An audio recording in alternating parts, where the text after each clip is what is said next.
signal? Roger. Mega Cat City Museum of History. Do you remember a show about two anthropomorphic cats who would save the city full of other anthropomorphic cats using a jet they would call the Turbo Cat? Well, if I'm unlocking any kind of hidden memories, then I think it's about time we get refreshed.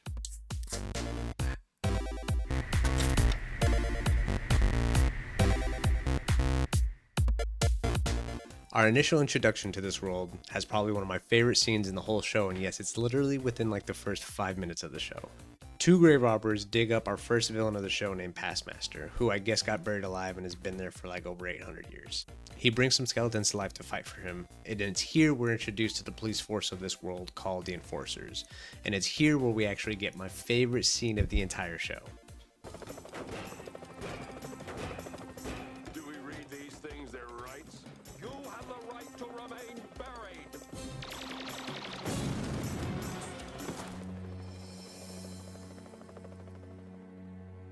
These bones ain't moving now. What's this thing? Immediately after this is where we meet our heroes of the show, Chance Fairlong, aka T-Bone, and Jake Clausen, aka Razor, who's probably definitely my favorite of the duo. They're training using a centrifuge, and actually this is like literally where all my memories just started getting unlocked when I started watching the show. I was like, oh my god, I remember this. Now, before we get too much further into this, I think this is actually the perfect place for a history of section, so future Gino, if you don't mind. I got you. Oh my god, man. Do you have to do that every single time?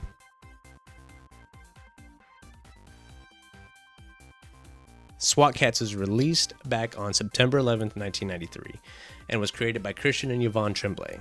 It was directed by Robert James Alvarez and was produced by Hanna-BarberaCartoons. The director Robert Alvarez would go on to work on several well-known shows like TMNT, DuckTales, and Samurai Jack, just to name a few.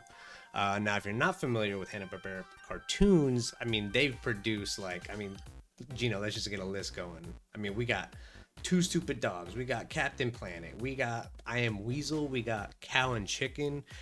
We have a Dumb and Dumber. Hold on, we have a Dumb and Dumber. They made a Dumb and Dumber animated show? One second. Okay, we'll get into that a whole nother time. Alright, now that we've had a chance to dive into some history, it's time to get a little refreshed on some of the characters we get to know and love over the series. We've already been introduced to our fearless heroes, T-Bone and Razor, aka the SWAT Kats, whose true identities actually remain hidden to Mega Cat City and everybody there throughout the series, as far as I can tell. But we'll get into a little bit more of that later. We have our goofy and lovable Mayor Manx, and then we have our talented, smart, and dare I say gorgeous Deputy Mayor Calico Briggs, aka Callie, who has a direct line to the SWAT Kats in case of emergency. Also, can I just say, like, I'm not a furry, I'm not into that stuff, but like after seeing Miss Briggs, all I can say is like, I get it, you know, I get it. Razor, T-Bone, I get it.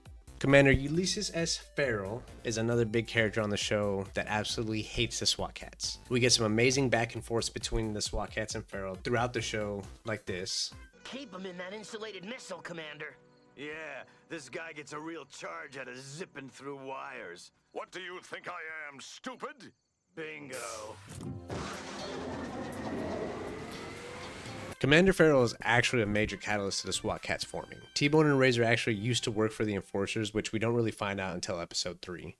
Without going into too much detail, just know that T-Bone and Razor were chasing Dark Cat, one of the main villains that we'll talk about a little bit later.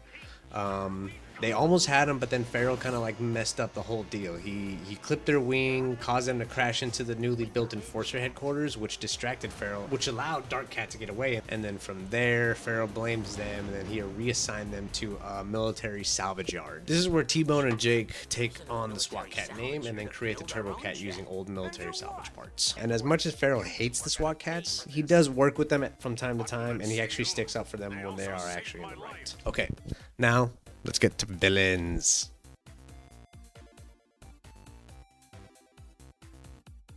There are actually several villains on the show, but only a few make recurring appearances. We already talked about Passmaster, who only shows up in 2 episodes, but leaves us with knowledge that like magic is actually real in this world, I guess. Then we have probably my favorite villain, Dr. Viper, which is kind of like a mashup of Swamp Thing and Poison Ivy. He wasn't my favorite at first, but then this scene happens. She's gone. Fool, you let her escape. And what can I say? I love the tenacity of Dr. Viper. I mean, look at this beast. Till you slithered in. Don't meddle with me, Dark Cat. Viper, wait. Our little altercation has given me an idea. We then have my least favorite characters and villains of the show, the Metallic Cats. Like, I don't even know where to begin. At first, I was kind of like, all right. And then, like, they reappeared again, but, like, literally, it's the same exact jokes that they used in the first one. And it was just like, bro, I don't like this. So, I'm not a huge fan of them. And then we finally have the big bad Dark Cat, which I don't really know what Dark Cat is. He doesn't really seem like a cat. I mean, look at this guy.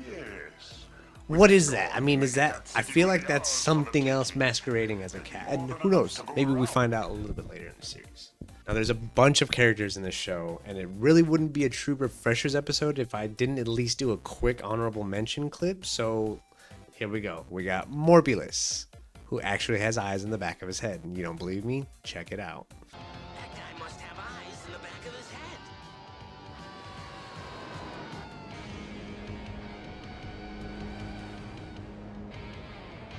Oh, he does have eyes in the back of his head. No excuses. Hard Drive, Stop hard who is drive. another villain that can transfer himself into tech using his overcoat. And then we have Lieutenant Steele, which we rarely see, but he's like the second in the command to Pharaoh. We have Queen Callista, which... my queen. And look, Queen is definitely the ancient ancestor of Miss Briggs, so we all know why we're in love with her. We have Scaredy Cat, which is a character from a TV show within the show that T-Bone just loves to watch. And then we got Angora, who is a news reporter of Mega Cat City, and then her cameraman, Johnny K, who actually I didn't realize the voice of this guy is actually none other than our beloved MarkHamill. Which I think he talked in like literally one episode. And of course, David Litterman, who was introduced during the Mad Cats episode, and I guess we can say Mad Cats too, so there we go.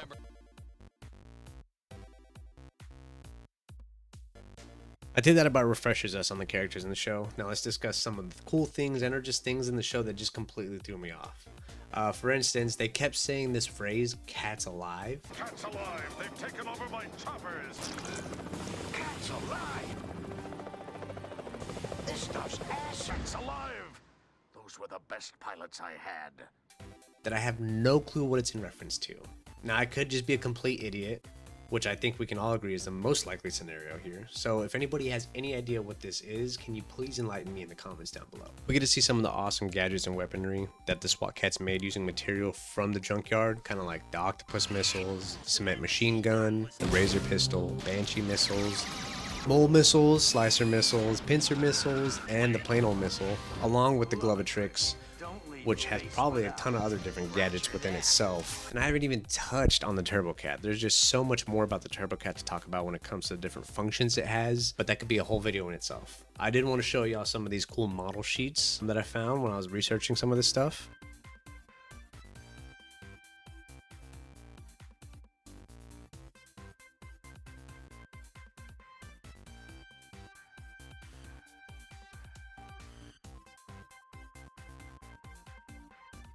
I will also link to the website down below where I found them so you guys can go check them out yourself. There's a lot of cool shots that we actually get to see of the Turbo Cat, especially when they make modifications and stuff like that, similar to this.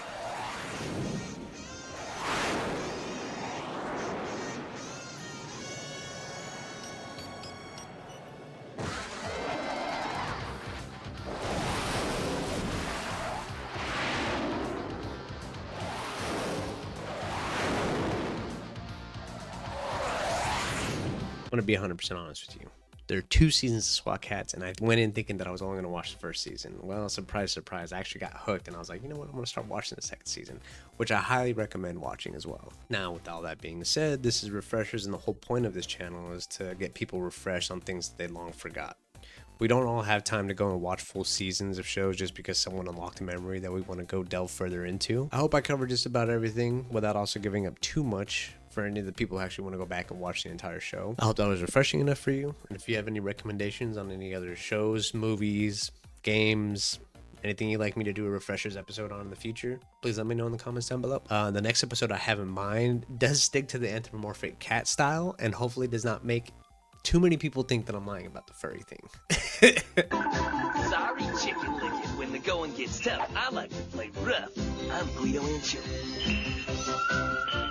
And I've got no match when it's time to scratch. You can call me polyester. Love ya! I'm the only cat in this show who doesn't know how to rhyme. Speedy Survey J at your service.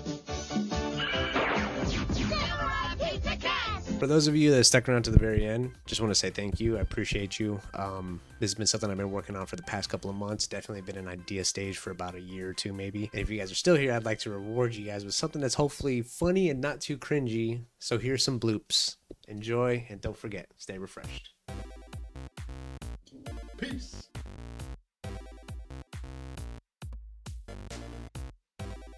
Two grave robbers dig up our first villain of the show named Past. Oh my god. Two grave robbers dig up. Anyways. I don't know how old that is. God. I hope that worked because that was literally the only take I was going to do. And hopefully you heard the can. Well, if I'm unlocking any kind of hidden memories, then it's about time we get refreshed. Alright, this is so stupid. I got you. Now get out of here. Now that we've had a chance to dive into some of main, oh my god. See, I'm like slouching hardcore. Alright, let's see. Alright. We have our goofy and lovable Mayor Manx, and then we have this talented, smart, and dare I say, gorgeous Deputy Mayor Calico Briggs, aka. Alright. This is a lot harder than I ever anticipated. Like, in the middle of filming, I'm just like over here doing arts and crafts, doing my refreshers. Hey. And the bloops for no reason, right? I'm just kidding. It's kind of stupid.